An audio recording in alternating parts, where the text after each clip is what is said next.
Ever stopped to think about what a day in the life of world's wealthiest and most notorious drug lord was like from his early years of crime up until the man he turned out to be? In today's video, I'll show you what a day in life of Pablo Escobar looked like across three important stages of his life. I've got to say some of the stuff that I uncovered during my research on the drug lord are quite interesting to say the least. Stay tuned to find out just what Pablo Emilio Escobar Gaviria's daily routine entailed.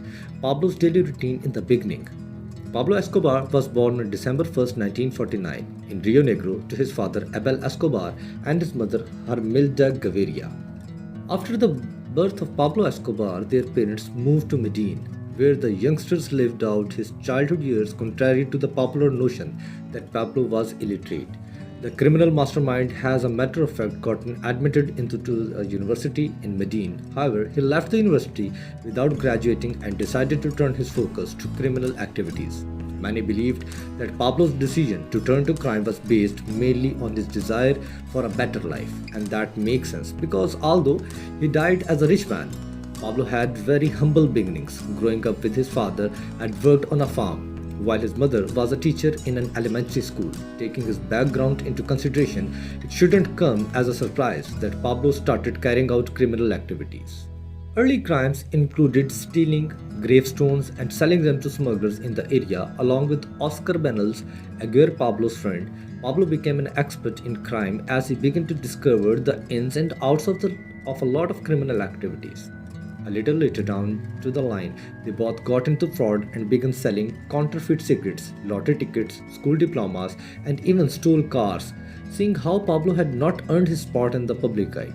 Just yet, not much is known about his day-to-day activities at this point. However, seeing how his early criminal act centered around gravestones and cars theft, it is safe to assume that he worked under the cover of darkness and spent the greater part of his day strategizing before Pablo joined the world of the drug trade. Who has already worked as a bodyguard and sometimes he used to steal items for the big organizations. At one time, he was given the sum of 100,000 Colombian pesos for kidnapping an executive in Medellin and holding him for ransom at a very young age. Pablo made up his mind that when he reached 22, he ought to have a net worth over a million Colombian pesos. The life of his dreams, he started working as a smuggler. He carried out his operations in Medellin. A few years down the line, when Pablo was 26 years old, he reportedly had about 100 million Colombian pesos in his bank. So it's safe to say that he was living the dream at around at this time. Pablo was very widely known for growing cocoa, and because these countries were in close proximity with Colombia, the drug trade began to grow in Colombia. Pablo took this as a cue to begin his venture into smuggling drug. Pablo's daily routine as a Medellin cartel leader in 1975, Escobar started carrying out drug trade operation and established the Medellin Cartel, a very popular crime organization at the time. About a year later, Pablo and some of the men who worked with him were arrested because the authorities had found about 18 kilograms of a white substance drug, which Pablo had been trying to get into Medellin in their possession like more drug traffickers would be in the situation. Pablo had tried bribing his way out, but the judges in charge of the cases refuses to give. In several months of going back and forth, the court has caused a drastic change in Pablo's routine, and he was starting to get agitated. Plus, to avoid his jail, he ordered off the killing for the person who was going to arrest him, which turned out to be more effective as his case was then dropped. And there came a great glamour of cocaine in America, which meant more business for Pablo. Then on, he used to spend most of his time setting up more routes for smuggling, as well as various networks to distribute them in California, South Florida, Puerto Rico, and other countries. It is recorded that around in mid-1980s, Pablo's cartel had dominated the trade of cocaine, which in turn placed much power, wealth, and Pablo's disposal as Pablo reached massive heights in his career and was appointed new responsibilities. It was only expected that his schedule would endure the same. It is said that he used to wake up early in the morning to address issues that were affecting his business. Pablo created time for his political affiliation, as they were very instrumental for his business success. At some point, Pablo was so invested in politics that he was appointed as official representative of the Colombian government.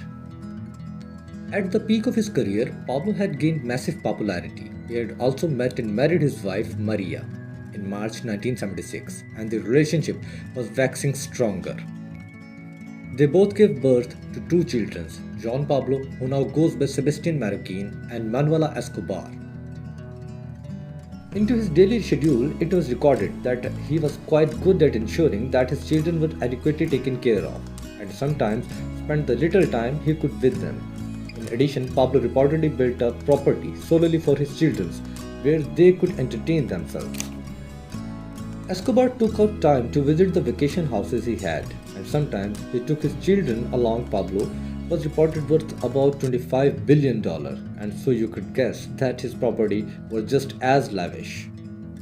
In Colombia, Pablo had a 7,000-acre property, which he named Hacienda Naples. After Naples in Italy, according to report, the building is worth about $63 million and is not only decorated with dinosaur statues but lakes as well. Pablo also has a zoo in his property, where Pablo housed animals like camels, hippopotamuses, giraffes, and so on. To add to the list of his property was an island in Ala Grande. To this day, it is said that the island was Pablo's Caribbean gateway. It used to house a mansion courtyards, a landing pad for helicopter, and a huge swimming pool, among other jaw-dropping amenities in addition to his life. Pablo also dedicated some of his time and money to sponsoring several projects directed as helping the poor so much, so that people began comparing him as the Robin Hood. However, this side of Pablo began to clash with the kind of man he was while operating his drug trades. Escobar was known to have spent a huge chunk of his time planning the assassination of police officers, government officials, and even ordinary citizens that stood against him. In 1889, Pablo allegedly blew up a plane only because he was trying to end the life of a supposed informant in it, which took up about 100 people's life. Due to all of Pablo's heinous crimes and his drug involvement, the police began to search for him so they could bring him to justice. It took a while, but they eventually captured him. After some negotiations, that is, Pablo surrendered to the police in June 1991, and he was confined in what became his own luxurious, non-public jail. The so-called jail had a soccer pitch, a nightclub, waterfall, telephone, and fax machines, and a lot more, aside from restrictions of movement to Pablo's imprisonment, had no effect, living a luxurious life behind the bars. While he was in prison, Pablo's schedule changed dramatically. To accommodate his new situations, he began to hold meetings in La Catedral, the jail he was living in. In July 1992, things got heated when Pablo escaped from that jail. A couple of days before his transfer to different prison was allowed from the main judge on the time. A year later, in December 1993, his Medellín hideout was discovered by the police as Escobar attempted to escape. A shootout ensued and he got shot out, of course. It is important to note that some report says he killed himself. I guess we may never know what remains certain. However, it is a fact when Pablo died, the Medellín Cartel died with him.